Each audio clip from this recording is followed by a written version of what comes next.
Ovog jutra Rada Vasić podelila je tužne vesti o smrti svog supruga Radeta Vasića, koji se već duže vreme borio sa opakom bolešću.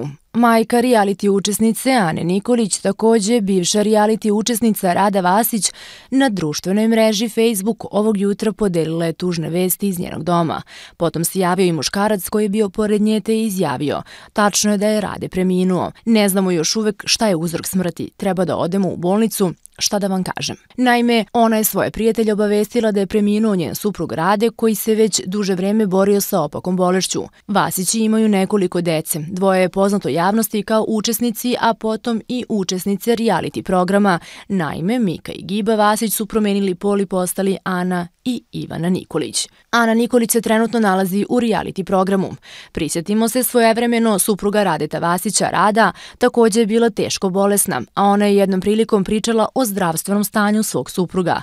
Tom prilikom je ona ispričala da su Radetu otkazala oba bubrega. Radetu su otkazala oba bubrega. Bio je u Nišu u bolnici i izašao je pre 2 dana. Rade je stvarno u lošem stanju. Meni sada ne treba nikakva depresija i sekiracija. Da ne bi bilo mog Radeta, ja bih sve ovo teško podnela, ispričala je Rada Vasić.